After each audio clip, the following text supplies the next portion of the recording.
of the hardest things about being truly aware of the world that we all exist in is that other people aren't aware of it. They don't really understand it.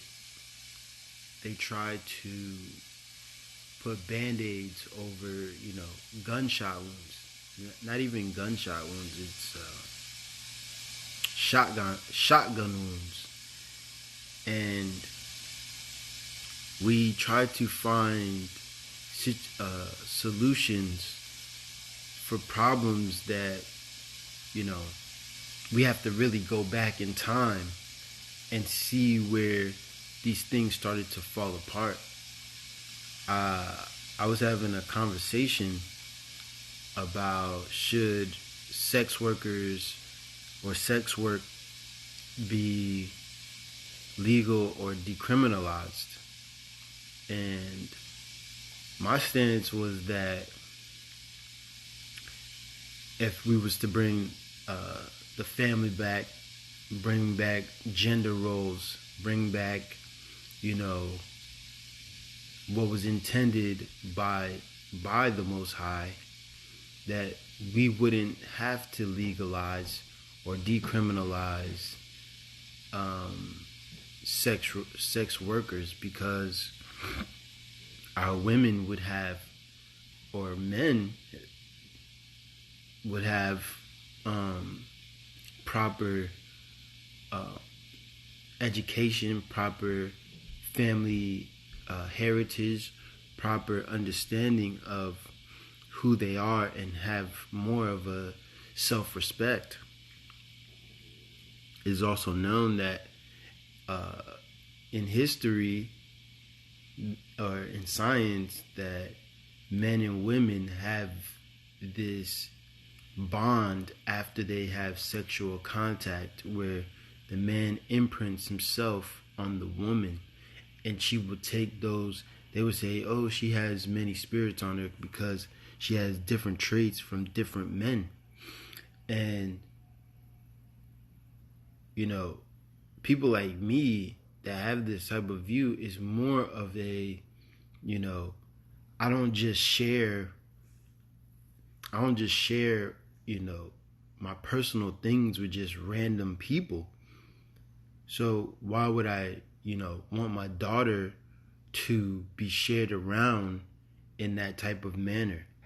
Sex should be something that is sacred and holy. It shouldn't be something that is perverse and disgusting. But we are fighting against this uphill battle of,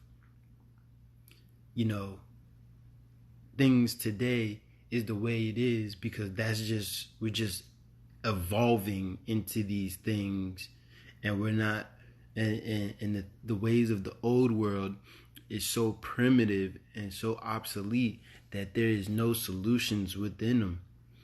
And we learned that from, recent history of what these pilgrims or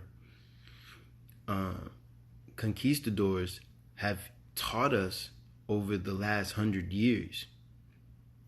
So I don't think we should put a band-aid, over these issues. We should really get to the root cause, right? When you cut down a tree, you don't just cut it down and then build over on top of the stump. You have to dig out the root, and the root might be just as long or just as deep as the tree has grown in our realm. And this is how, the world really is. The spiritual world is just as dense as the physical world. Just as large as you make yourself in the physical world, you can make yourself as big in the spiritual world. And if you make yourself as big in the spiritual world, it's gonna reverberate into the physical world. But yeah, man, we are so lost in A lot of people think that they're woke because they're talking about issues, but they're not really talking about the root cause of issues. And that is because, like I said yesterday, that's because they controlled opposition. And the real thinkers and the real aware or woke people, they're not getting any play in this society because they would really bring damage. So we're living in an unprecedented time. Peace.